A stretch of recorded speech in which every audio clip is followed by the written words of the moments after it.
Hello everyone, Niev here, and look at the beautiful thing I just got in the mail. I got this yesterday and I'm so excited. So this is, of course, the Oracle of Many Paths. This was a Kickstarter from James R. Eads, of course, and I love everything this man creates, and I think I have this upside down. I just realized it is upside down. That's okay. I was just, I guess, a little too excited. So, speaking of being too excited, this is not an unboxing because I got this in yesterday, and it was kind of early in the day yesterday that I went out in the mailbox. So I actually got it the day before. I just didn't check the mail until yesterday morning. I was like, oh, do I want to record myself right now? And I really didn't want to record myself, and I had other things to do. So I didn't. But I wanted to look at it. So I took it out of the box. And so this is not an unboxing. I'm sorry. And none of the cards are in order because I've actually been using this deck. So, yeah. So let me just open up this cool box. Look how cool this is. Very beautiful, and it has a passage. Let me start out here at the top.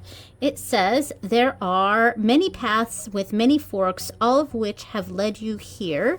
And then down here, so the bottom part says, this is an oracle for those who seek reflection. This is a compass for those who seek guidance. And this is a map for those who seek adventure. So yeah, and the box is quite interesting. I mean, let's check this out. Very beautiful. I mean, this is definitely something that I feel like other people would enjoy more than me, the box itself. I mean, it is, the production quality of this is outstanding, as usual with James R. Eads' work.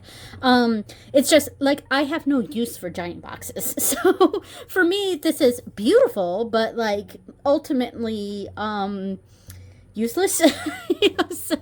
But like, that's just me, of course. So it also came with this beautiful poster that I may or may not have framed. It is supposed to be useful, I think. So this is all of the artwork of the entire deck. The Oracle of Many Paths is, of course, about paths, as we can see, and it is a panoramic deck, meaning that if you put all the cards together, it actually creates this image. So they all go together, but it is but each card is an individual thing. So yeah, and the back is kind of I don't know if this is like a reading area, like almost a reading cloth sort of thing. But regardless, if I'm really considering just framing this because it is very beautiful. I really like it a lot. Anyway, so let me put this away. So there we go. And then, this was an extra card that was in the deck, but, it is like a hair, larger, whiter, like just a hair whiter than the deck. And I didn't realize this when I started shuffling the deck. And it is a card that you could potentially use in the deck, but it is slightly too big. Like, when I say a hair larger than the rest of the cards, I really mean like a hair larger. Like, I didn't even notice it in the deck until I started shuffling.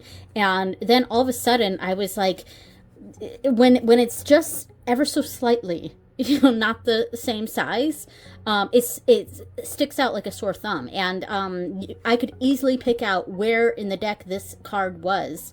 So that's when I just pulled it out. So it is an extra card. I don't know if it's meant to be used in the deck, but if it is, then it's just a little bit too large. So there you go. And I'll show that when I show the deck. And then, of course, we have the information. There is a PDF, or there's some sort of QR code here that I don't know what it goes to, but I didn't check that yet. Beautiful art print. Like, holy crap. I think it's the same as this card here.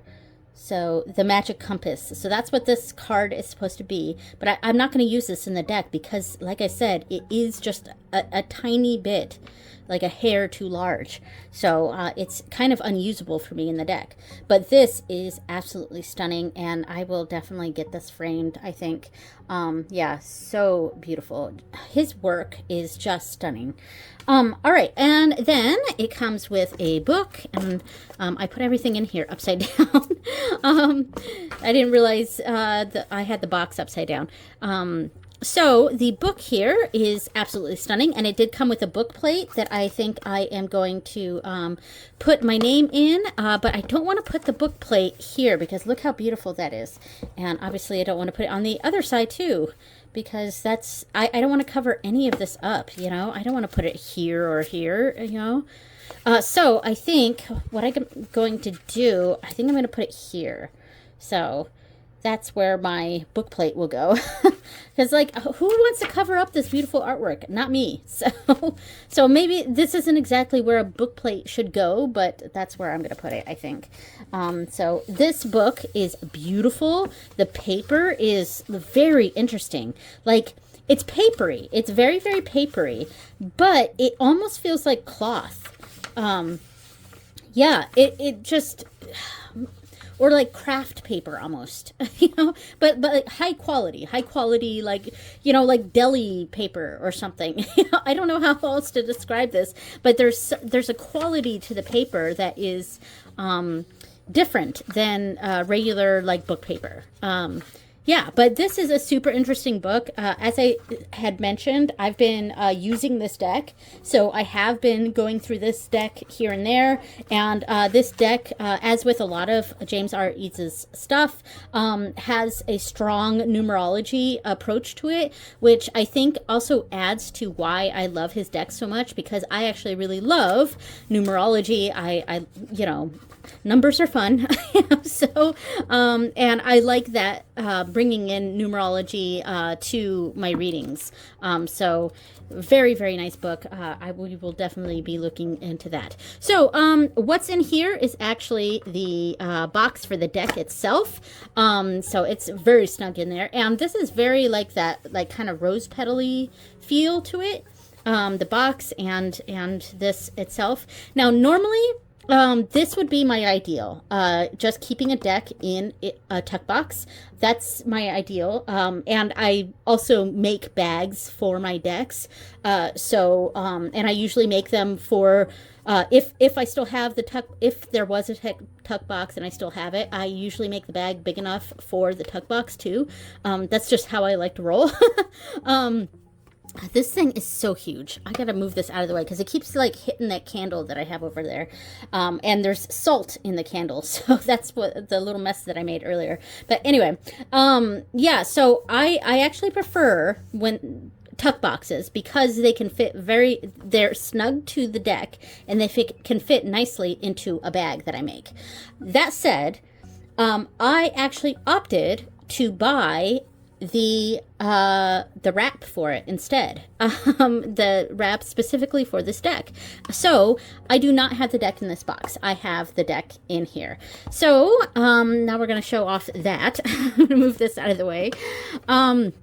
That unwieldy box. So that's the other thing, like with big boxes, I don't know what to do with them. You know, I like to keep the decks in these small little, in smaller containers, you know. Whoops, I'm sorry, bumped the camera. So like I don't really have a need for a giant box. The production quality is beautiful, of course, but you know. So this is the wrap, and this was an add-on that I put on there, and I am meaning to buy the wraps for all of the green glyphs decks from him as well. I just haven't gotten around to it. So right now all the green glyphs that I have are in their the boxes that they came in, which are too big for the deck, but you know, it is what it is. Now also I have in here I added so this is the coin that it came with, the yes no coin, and it also says go and stay on here, and I love it, and I'm just keeping it in here with this deck. May or may not utilize it in readings, but I'll figure it out. I'm going to set it to the side first. So the wrap itself, really like it. It's very nice. I'm actually going to alter it. So what I think I'm going to do is I am going to embroider something really pretty. It's going to be from here, from the opening all the way across. So I'm going to do some sort of embroidery here. And then on the other side, I'm going to get some lining fabric, and I am going to embroider on the lining fabric 3 tarot card sized rectangles to have right here, as this can be used as a simple little 3 card cloth too, which I really like. So I'm going to do that, and then I'm going to sew it in so that you don't see the back of this embroidery, and then this side is utilized. So that is the plan for this bag, and I am going to take this deck out, and we can finally look at the deck. Okay, I'm missing here. So as I said, this is not in order because I've been using it. Look at the beautiful edging on this. Really nice. The cardstock is really good quality, bendy enough. Like, let me go ahead and shuffle this. I have been riffle shuffling. Let's see. I do have to get around the camera, so sorry if the sound changes a little bit to do this. It does, so there's a tiny bit of clumping with it, but overall it shuffles very nicely. However, when I had, let me grab that card over here. Here it is, the extra card here. When this was in here and I had been shuffling, it was clumping a lot more. Like, even now I can feel that this one sticks out just a little bit. Like, when I say it's a hair smaller or a hair larger, like, it's really hardly noticeable. Like, I don't know if you can even see that. Let me do it like, let me see. Okay, can you see that it is just a little bit larger than that card? Like, it is even here. It's even right there, and it is just a little bit wider than the deck. So yeah, so, you know, I had been shuffling with that in there, not realizing that there was an extra card and that it was slightly too big for the deck. And it was clumping quite a bit more. So the first few shuffles that I did was clumping a bit more. And it wasn't until I started reading with it that, like, I'm putting it here randomly in the center of the deck. I was feeling like a bump in here, and you can see it naturally splits right there where the card is right here. So, like, you know, it definitely, I don't know if it was meant to be an optional use in the deck, but, you know, it's kind of unusable. So there we go. Anyway, so let's go ahead and look at these cards. So this is very interesting. So this is actually a tarot deck. And I don't think I quite understood that when I first backed the deck. And I think at some point I did understand that, but then I kind of forgot until the deck came in. And then I remembered, oh, right, this is technically a tarot deck. And James Eads kind of does this with his work, because the Cosmovisions is an oracle deck, but it's also a tarot. So, and that seems to be the case with this deck as well. So this is actually the Ace of Wands. Nowhere on this card does it say it's the Ace of Wands, and I'm pretty sure that's the Ace of Wands. Let me double check. I guess it is because of the big wand here, but let's see, card number 22. And I'm going to have to start getting used to the numbers. Yeah, Ace of Wands. Okay, so they're numbered 0 through 77. So there are 78 cards, and the question mark card, if that is part of this. And so it is the tarot cards, but they're represented by just the number in the deck. And it does go in the order of wands, cups, swords, and pentacles, I believe. Yeah, I think so. And gosh, this artwork is so stunning. So it is ordered from that. So 0, the major arcana is the same numbers, and I think it's RWS system. Let me double check that it's not like, you know, that double check where strength and justice are at. I'm pretty sure it's RWS based. So strength is 8. All right, yeah, strength is 8, and strength is 8, and justice is 11. Sorry. So yeah, I'm pretty sure this is the 4 of Wands. Yeah, so it is pretty indicative on the card what they are, and it does have indications. Okay, so yeah, see, this must be the 2 of Swords. This is card 51. So let me double check that. Card 51.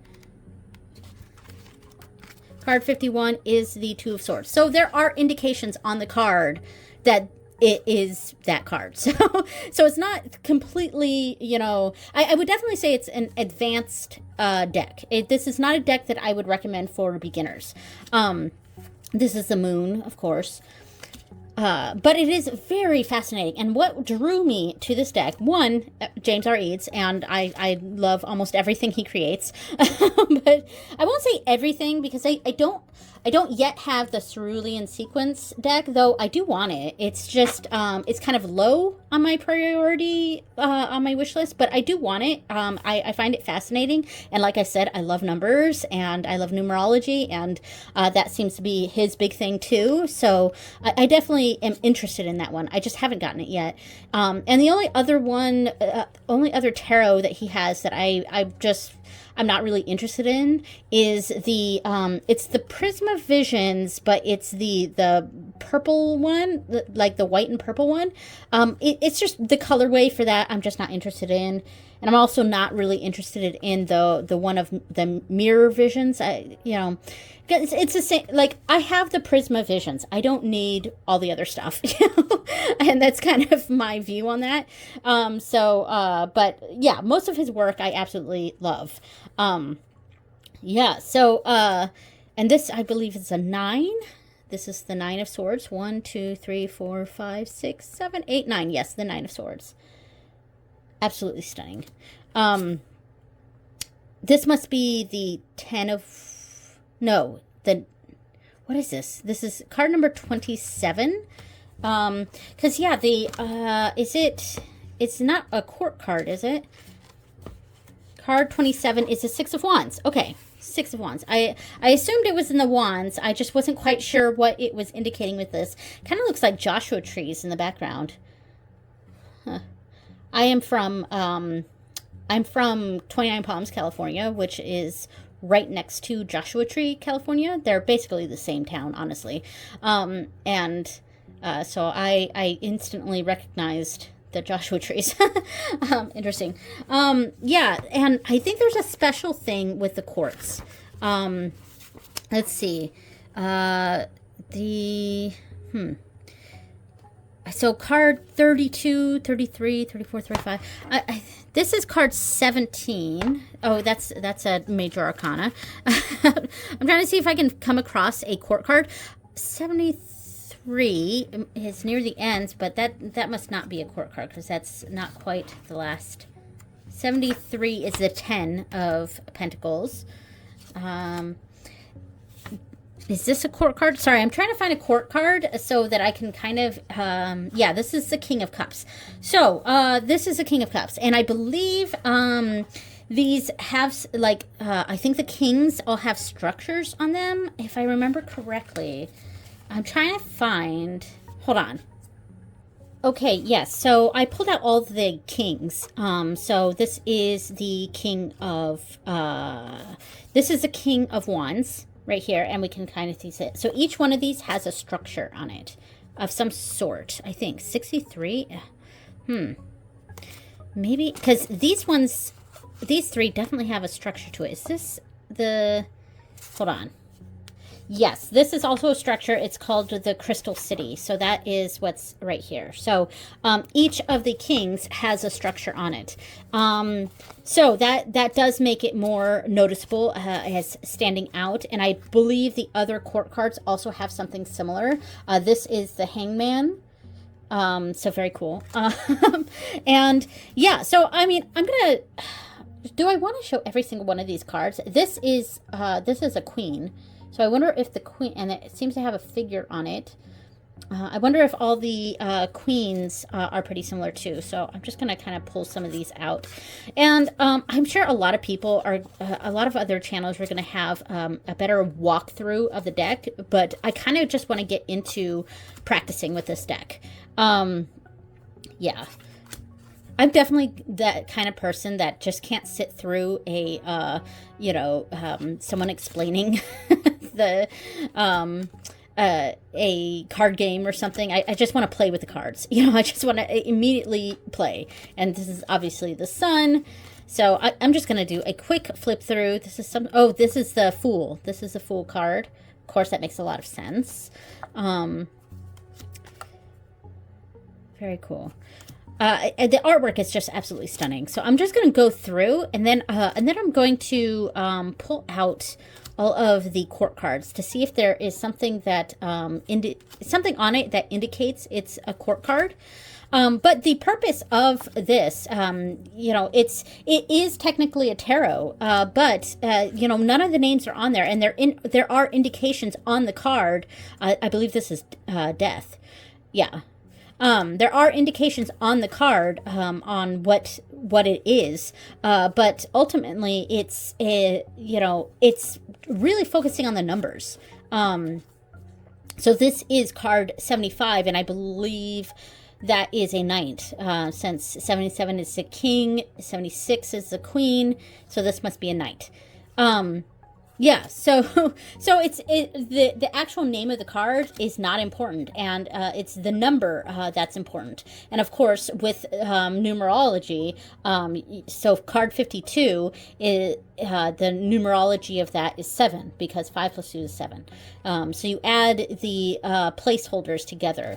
That's how numerology tends to work.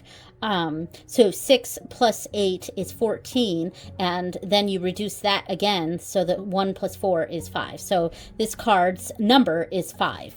And I actually enjoy that. That's a lot of fun for me, you know, because I really like numbers because it's like a puzzle. It's kind of like solving a puzzle, and it adds an extra element to readings, I think. So 6 plus 9, of course, is 15, and then 1 plus 5 is 6. So that's what this represents. And this actually is the 6 of Pentacles. So sometimes that correlates, but not always in this deck. So there we go. I'm just trying to flip through real quickly here. And the different paths actually mean something too. So the forking in some of the cards, that actually means something. And I think this is a winding path. Like if I go through and it discusses the paths in the book. Okay, found it. So the orientation of the paths. So a straight path is a straightward path, clarity, easy traveling. A forking path is union, or two options becoming one, or an option becoming two. A meandering path is a slow movement, because you're going to have to move slowly on a meandering path. The most natural path. Things aren't usually straightforward. A curving path is redirection or a new opportunity. A disappearing path is uncertainty. A spiraling path is avoidance. An ending path is endings and beginnings. And interrupted path is an obstacle. So some of these like really make sense to me. I feel like meandering path and curving path may be a bit of the same thing. I think I might have a difficulty knowing which one is which. So this one, I thought this was a meandering path, but is it a curving path? I don't know. I'm not sure, actually. So this is card 44. So let me find that. I'm sorry if this is boring, by the way. I'm having fun with this, but I'm sorry if it's boring. So this is the 9 of Cups. Okay, and I'm guessing there are 9 cups in here, so I could have figured that out. And it says what's on here. So yes, it is forking and meandering. So it does count this as meandering. So I'm not quite sure what it would call a curving path then. Like, I don't know, some of these I think are like, is this still meandering, or is that considered a curving path? Yeah, I'm really not sure. Like, is this a curving path or is it meandering? Like, this is card 64. Let me double check. So I think the difference between curving and meandering is something that I'm not quite... This is card 64, and it says the type of paths are forking. I mean, yeah, I guess that's forking. I feel like I'm like on The Good Place and saying forking instead of the F word. Forking and disappearing. Oh, I guess that disappears. Okay, I guess that disappears. It disappears into the portal. So forking, but like, also it's curving. So I think that's where my issue is with the types of paths that we're seeing, because they're a little confusing for me. Cause like, okay, is that the forking one is the one that makes the most forking and maybe straightforward, makes the most sense. But some of the other ones, it's like, is that curving? Is that meandering? Is that, is that disappearing or ending? Is that a break in it? I think it's that part is a little confusing to me. So these ones would be breaking, because we see several paths that are broken up. This is card 32. Let's see. So this is definitely a study kind of deck, unless you want to read like straight on intuitively. So card 32 is the Page of Wands. So this is a Page of Wands, and it says it is straightforward and ending, but it seems like it's breaking to me, because we have a path going this way and like as if that's the break, and this is ending. But this is also, well, I mean, it's connected. See, that's what I mean. Like, I think focusing on the paths themselves is going to be a little too confusing for me. So I may not even think about that as part of how I use this deck. Okay, I just went through and pulled out all of the court cards. Ooh, I grabbed too many. No, I got it. Okay. I grabbed all the court cards. So here are the pages. So that's the Page of Wands, the Page of Cups, the Page of Swords, and the Page of Pentacles. And I'm just trying to see if there's any connection with the court cards here. So it does not seem like it. So I may have done all this work trying to find all these court cards for not. There seems to be no connection. I'm just trying to see what's going on here. I mean, these could be beings, but then there's nothing here, because this is supposed to be the Queen, no, the Knight of Pentacles. Yeah, I'm not really... This seems like a being, this seems like a being, this seems like a being of some sort. But the Knight of Pentacles, card 65, or 75, sorry. Going to the end here. Card 75 is the Knight of Pentacles. Red Portal Danger. Interesting. When you see a red portal, it is strongly advised not to enter for the Knight of Pentacles. Interesting.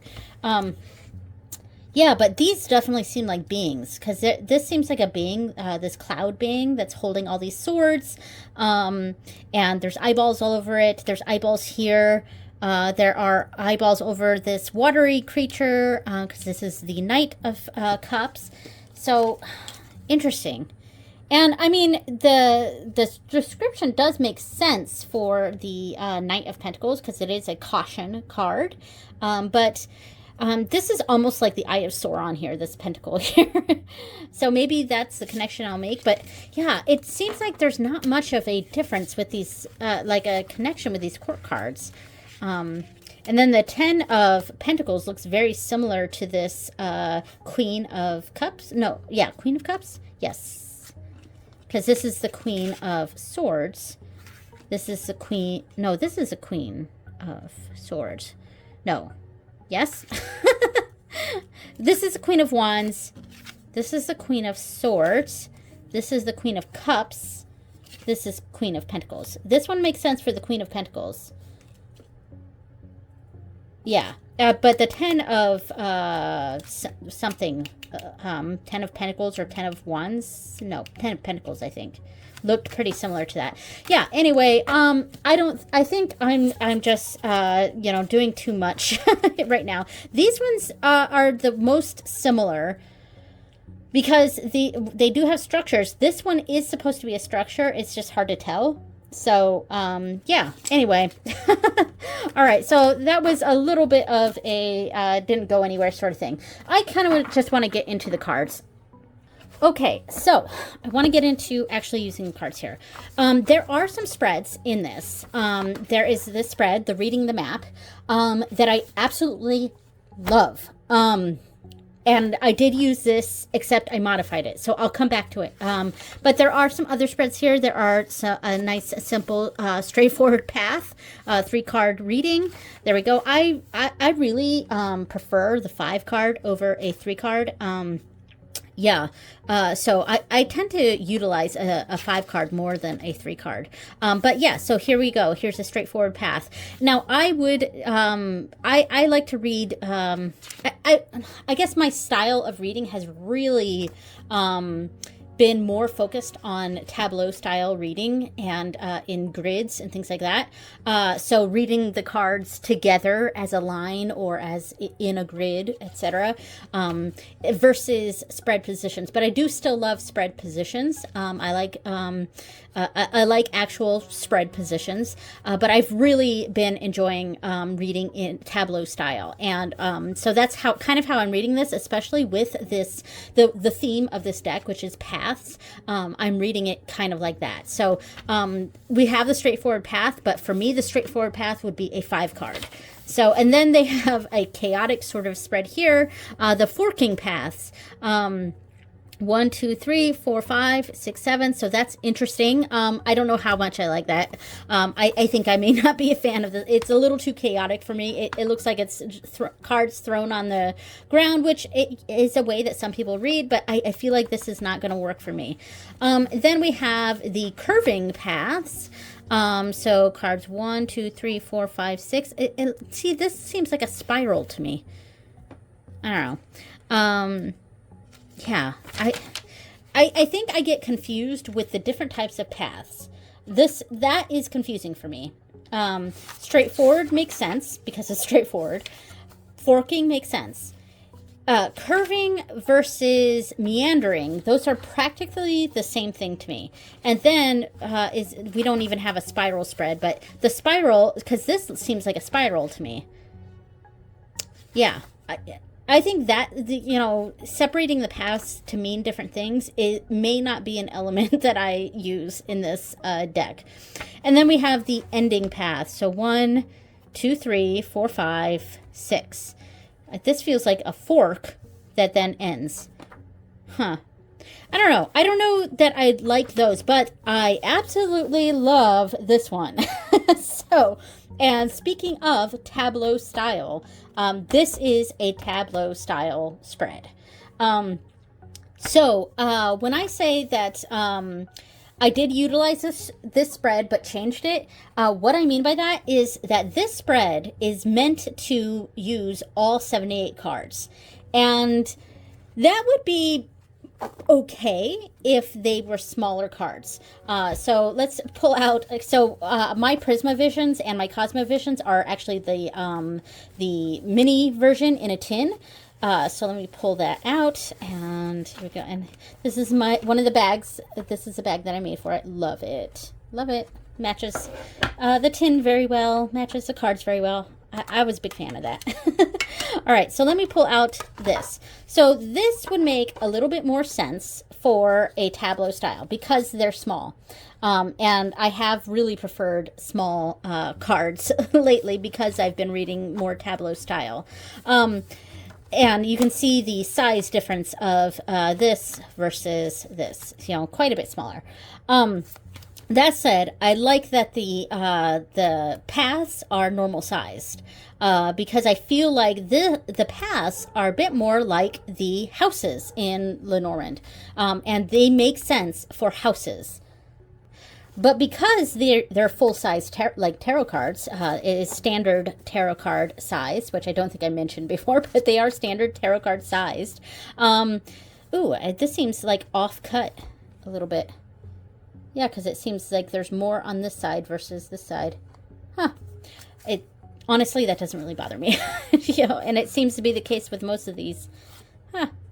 All right, anyway, so because they're standard tarot size, laying these all out, all 78 cards, yeah, I'm not a fan. Even if they were smaller, laying out 78 cards is a no-go for me. It works great with a Lenormand that's 36 cards, but even with my my Mildred Payne deck that has that's very small, I wouldn't lay out all 88 cards. I use smaller tableaus with that.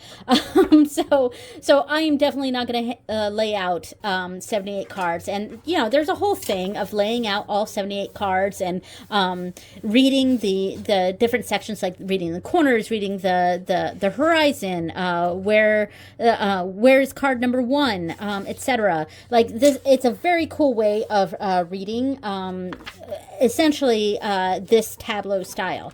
But what I did instead, because I actually used this spread for my third quarter moon reading, which was yesterday. So I had to use this deck for that. So instead of doing all 78 cards, I did that same layout where it was this quadrant represented the past mindset, this quadrant represented the future mindset, this quadrant represented the past desires, and this quadrant represented the future desires. But because I want to also read these together, what I ended up doing was laying out 2 cards per quadrant. So, like, this is the past mindset. I'm going to have to zoom out. So there we go. All right, so past mindset, we have these 2 cards. Then future mindset, past desires,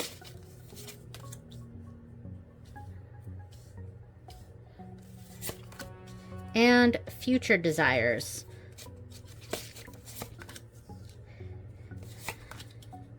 Now, what I did from there is I first paid attention to what these actual cards are. So 28, I don't want to look through the thing. I know that this is the 2 of Wands. This is a Fool card. I think this was one of the Queens, maybe.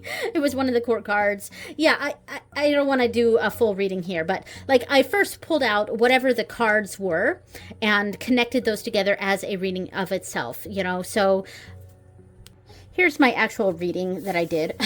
So like for the past mindset, I got card 57, which is the 8 of Swords, and card 25, which is the 4 of Wands.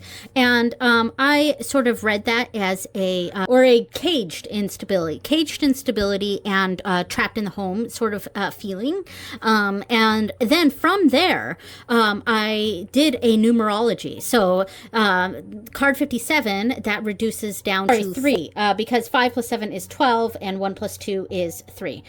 So the 8 of Swords is a 3. And then the card 25, that's a 7 because it's 2 plus 5 is 7. So then 3 plus 7 is 10, which reduces to 1. So that past mindset was a 1. So there was a reading that I did based on the 2 cards that I got, and then an overall feeling of the numerology and what the ones represent there. Now, I found this interesting because my future mindset, I got a 9. So past mindset was a 1, future mindset a 9, past desires was a 9. So now, my future mindset, I've progressed my desire to be manifested my desire, basically. But my future desires is a 1. So I thought that was very interesting. So something to read into there. Yeah, so that was basically what I did. And there's other ways that I can then add on other cards, not necessarily from the paths, but using other tarot cards to add on to that. But I actually liked this modified version of that the path, I forget what he called it, the mini path spread. It was the reading the map. This was my modified version of that, so I didn't have to lay out all 78 cards. And, you know, I might find other ways to utilize this and to use the 4 quadrants in other ways. So one of the other ways I was sort of playing around with this yesterday was to lay out a path. Like maybe we're doing a pathworking thing. Maybe we're doing a meditation or a guided pathworking session. So we start out with one path, and you know, I could look up what this card is in the deck. Oh, it's card number 9. So I think it's the Hermit. Yeah, I think it's the Hermit. Yes. Okay, so the Hermit, and then it lists on here curving and forking. Like, I do see forking, but see, like, the curving part is confusing to me. And then I also see a path here with the water. So I don't know. The whole different types of paths are a little bit confusing to me because I guess this is the curving, or curving this way. I'm not sure, but anyway, that's too much for me to go into. So we're starting off with the Hermit in this pathworking or this meditation, which I find really interesting. So it does sort of reach a destination here, and it also forks off right here. So, I mean, we could read into that. I would say this calls for another path. So we have... this is the starting path, so maybe it forks this way and this way. So it's starting right here, and it's forking this way and this way. So we'll pull another path for each of these. And I don't want to go too far with this. So, I mean, I think this path connects right there. And we'll pull this one here, which I think connects right here. So we'll go like that. So we've got 2 paths go on. I might zoom in on this. I'm not sure because we're a little zoomed out here. Or pull them down here. All right, so we got this path here and this path here. I'm just kind of playing around with this. And then, so we have a starting point, and then we have 2 paths, and then I can pull out another deck, and maybe we'll use that Prism of Visions here. And kind of pull maybe a 3 card, maybe a 5 card, indicating what each of these paths would go to. And I guess I would go with a 3 card with this. So... and then I could read into what these 2 paths are, starting paths. And we have 1, 2, 3, like that. So this path would represent this energy. And this path would represent a different energy, laying out 3 cards. Let's see. 1, 2, 3. Very interesting. I mean, I could sit here and try to read this and stuff, but like it's a fun, interesting little experiment, I think. And we don't have to do it that way. I could pull just one other card from another deck here. Yeah. Like maybe in this meditation, I pull out the 2 paths from here, and in my meditation I decide which way I want to go. Let's say I decide I want to go this way to this card here, which I think is Strength because it's card number 8. But maybe from there I pull out another deck that I often use for this sort of working, for path working, meditation, going through the path, and that is the Tarot Landscapes. And this has a very similar vibe, and maybe I pull out, this is the location that I'm going to. So sorry about the dog. So this is the location that I'm here. So, you know, going this location, it takes me here. Or maybe I'll pull another one for this one. Okay, it takes me here. So this is a lot of doing things over and over again, maybe, the Wheel of Fortune. Whereas over this way, is a bit more closed off. So, interesting. I don't know. I'm just kind of experimenting, seeing what takes me where. And that's also what I appreciate about this deck, is that it is a lot of experimentation. decision. And I especially like the numerology aspect of this deck. So one of the other ways that I was sort of thinking, that I was kind of playing around with this deck for, was making decisions, like using 2 cards to represent a decision. Maybe we've got a decision we've got to make. Here we go. Here's decision 1 and decision 2. I mean, right off the bat, this seems like decision 1 might be the better way to go, because we have the Sun card here, and then we have this card here, the 56, and we've got a break in the road here. Yeah, I'm pretty sure this is the 7 of Swords, because we've got the swords laid out on this road here. So, I mean, right off the bat, it seems decision 1 is the better way to go. And what I paired with this last night, just testing around, I paired it with my mini Klimt Tarot, which is actually a brand new deck for me.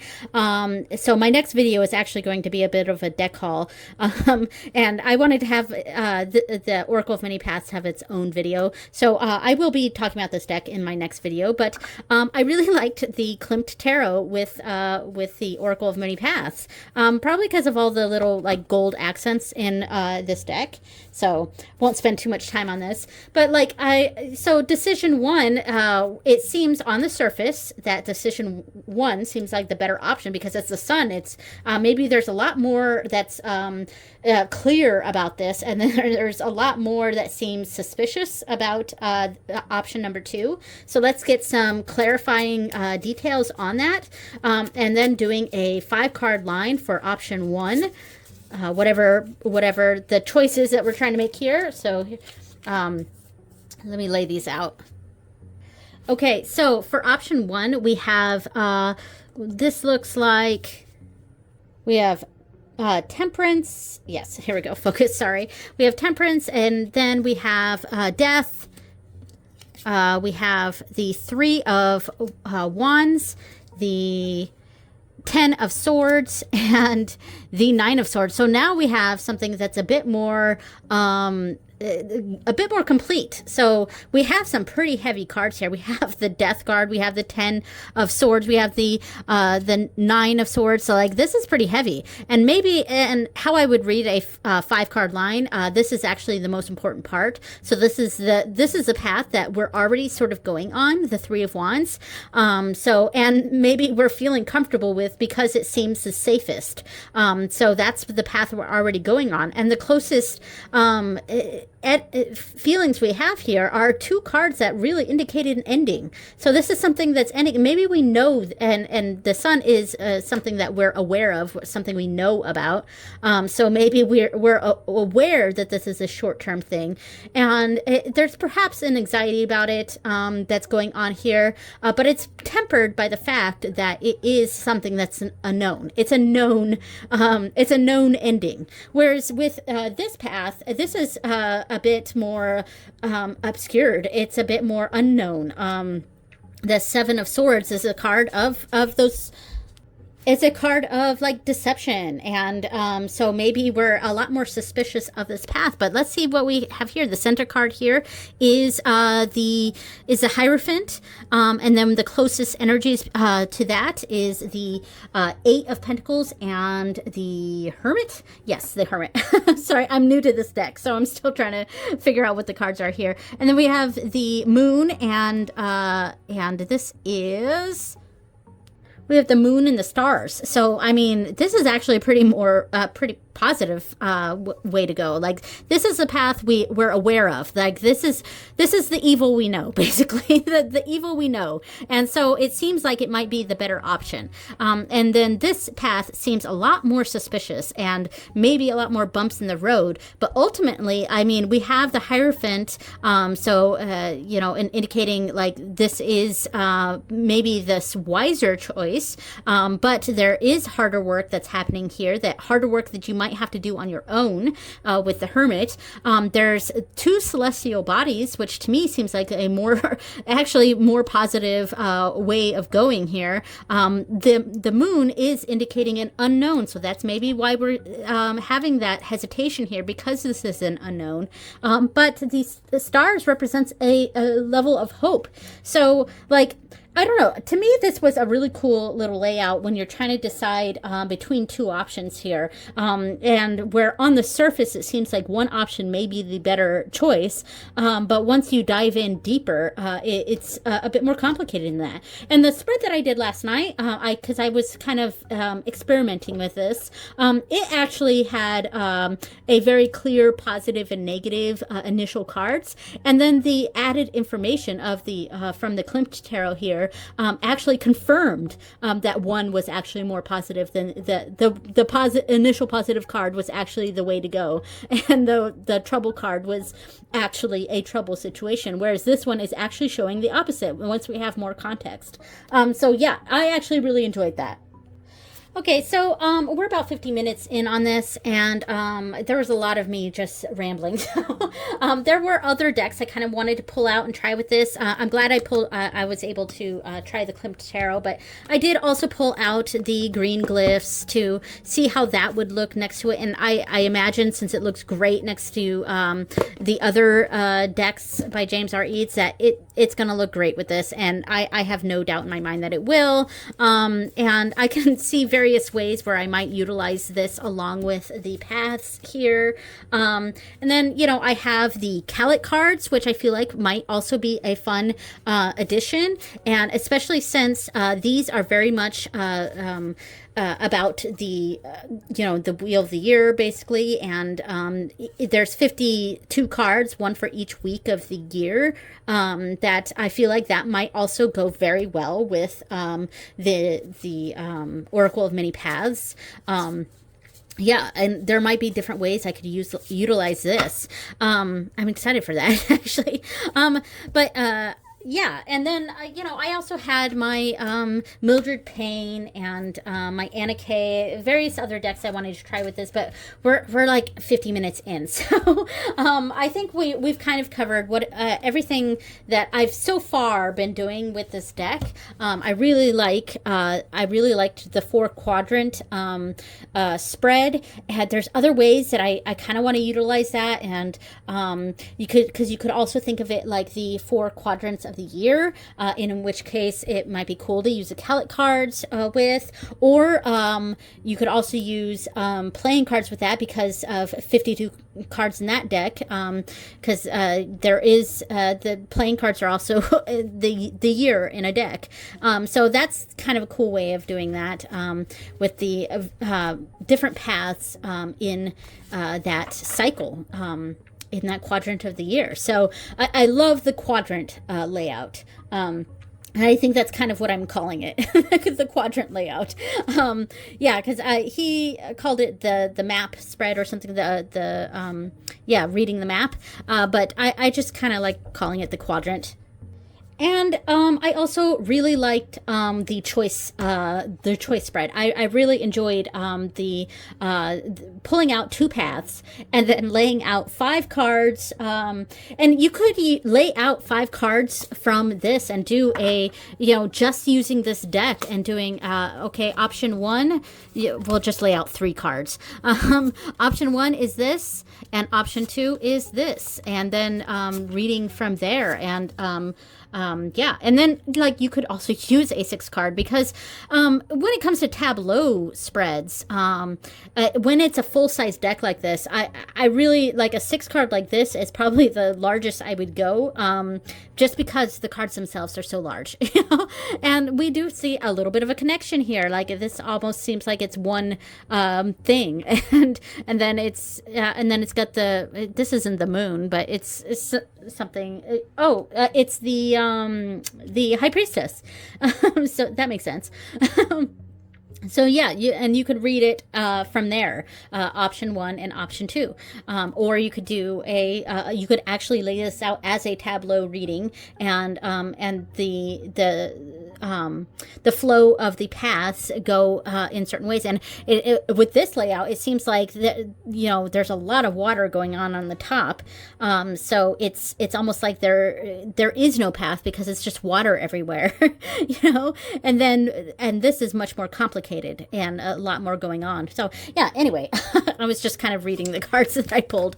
But I absolutely love the numerology aspect of this, and I think that's going to be the primary use for me with this deck is the numerology. And I really loved the moon reading that I did with this. All right, so I think that's it. The rest of I'm just going to be rambling if I keep going. So thank you so much for watching. Thank you, James R. Eads, for making such a beautiful deck. I really look forward to really experimenting with this deck and also getting to know it. I want to do a study of this. I want to remember what each of the numbers means without having to go in the book. So this is a deck that I am excited to study. All right, thank you so much for watching, everyone, and I will see you next time. Bye!